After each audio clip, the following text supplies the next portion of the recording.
ఈ helping hands charitable ట్రస్ట్కు సంబంధించినటువంటి అంశాలను మాట్లాడవలసిందిగా శ్రీ నాగరాజ్ సార్ గారిని వేదికపైకి ఆహ్వానిస్తున్నాం. చారిటబుల్ ట్రస్ట్ ఈరోజు వీళ్ళ నుంచి చేస్తున్న ఈ స్టడీ మెటీరియల్ డిస్ట్రిబ్యూషన్ కార్యక్రమానికి వచ్చిన ఎంఈఓ గారికి, స్కూల్ హెచ్ఎం గారికి, హెల్పింగ్ హ్యాండ్ ట్రస్ట్ రత్నసింహారెడ్డి గారికి, తర్వాత ఇక్కడ ఉన్న అన్ని ఉపాధ్యాయులకి, పిఓ గారికి, అలాగే ముఖ్యంగా స్టూడెంట్స్ అందరికీ, టీచర్స్ అందరికీ కూడా గుడ్ మార్నింగ్, అందరికీ నమస్కారం. రెడ్డి గారు ఎలా కష్టపడి ఇక్కడ నుంచి ఇవంతా మెటీరియల్ తయారు చేసి ప్రింట్ చేసుకుని వచ్చి ఇదంతా చేసినారని చెప్పినారు. కానీ దానికి యూజ్ అయ్యేది ఎప్పుడు?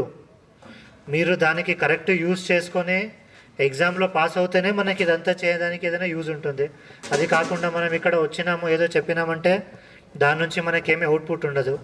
కాబట్టి ఈరోజు ముఖ్య ఈ కార్యక్రమంకి వచ్చడానికి నేను రావడానికి రీజన్ కూడా ఇదే ఉంది.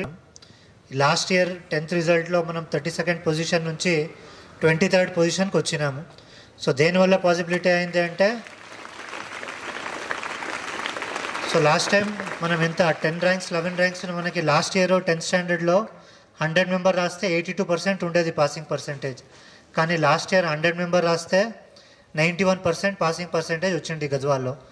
ఎందుకు అంటే అదన్నీ మోస్ట్ ఇంపార్టెంట్ రీజన్ మన టీచర్స్ తర్వాత స్టూడెంట్స్. సో మీరు మోస్ట్ ఇంపార్టెంట్.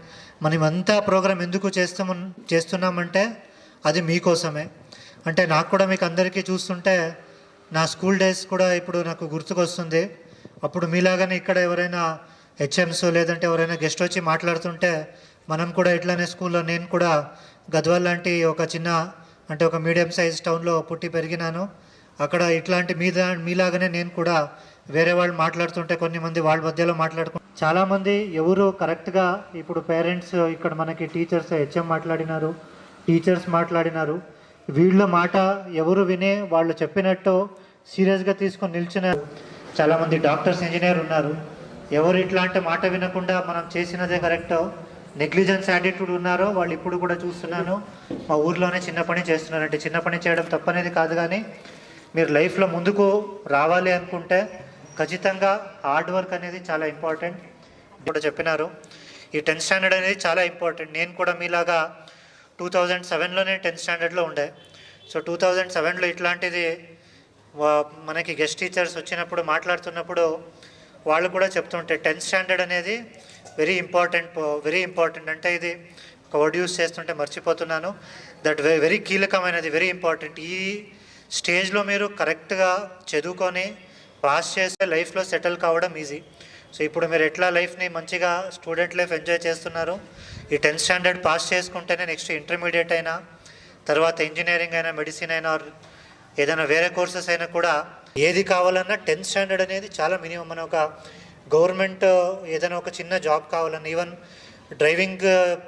డ్రైవింగ్ జాబ్ ఉండాలనుకున్నా, ఏ ఒక అటెండర్ పోస్ట్ ఉండాలన్నా కూడా 10th స్టాండర్డ్ పాస్ అనేది చాలా మినిమం. 10th స్టాండర్డ్ అనేది చాలా ఇంపార్టెంట్. ఎందుకంటే మీరు ఎల్కేజీ నుంచి మొదలు పెడితే, ఫస్ట్ స్టాండర్డ్ నుంచి మొదలు పెడితే 10th స్టాండర్డ్ వరకు మీకు అందరికీ పాస్ చేసుకొని పోతుంటారు. ఇప్పుడు రైట్ టు ఎడ్యుకేషన్లో కూడా ఫస్ట్ స్టాండర్డ్ నుంచి 8th స్టాండర్డ్ వరకు అందరికీ పాస్ చేసుకొని వస్తారు. సో ఇది మీకు 10th స్టాండర్డ్ అనేది ఫస్ట్ పబ్లిక్ ఎగ్జామ్. అంటే అందరికీ రాష్ట్రం మొత్తంలో టోటల్ ఓవరాల్ అందరికీ పాస్ చేసే ఎగ్జామ్ ఉంటుంది. దీంట్లో పాస్ చేస్తేనే మీకు నెక్స్ట్ మంచి కాలేజ్ అనేది దొరుకుతుంది. కాబట్టి ఈ యొక్క టర్నింగ్ పాయింట్లో ఏముంది చాలా ఇంపార్టెంట్. దానికోసమే మనం ఇవంతా ఫంక్షన్ పెట్టుకొని తర్వాత 10th స్టాండర్డ్కి ప్రత్యేకంగా ఈవినింగ్ కూడా స్పెషల్ క్లాసెస్ తీసుకొని ప్రత్యేకంగా కాన్సన్ట్రేషన్ పెడుతున్నాము.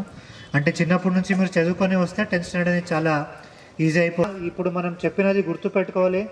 నాకు తెలిసిన వరకు 100%లో ఖచ్చితంగా కొంతమంది అయినా దీంట్లో మోటివేషన్ అయి ఉంటారు. ఎందుకంటే నేను కూడా ఐఏఎస్ ఆఫీసర్ అవ్వాలి అనుకున్నదే అప్పుడున్న మైసూర్ జిల్లా కలెక్టర్ ఎవరుండే వాళ్ళు చూసి నేను ఇంజనీరింగ్ చదివినా కూడా వాళ్ళని చూసిన తర్వాత నేను మనసు మార్చుకొని మళ్ళీ ఐఏఎస్కి చేంజ్ చేస్తున్నాను.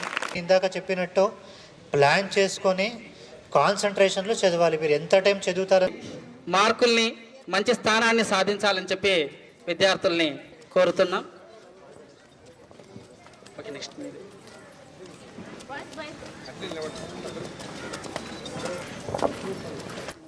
చక్కని మార్కులు తెచ్చుకోవడానికి మీరందరూ కూడా కృషి చేస్తారని చెప్పి కోరుతున్నాం.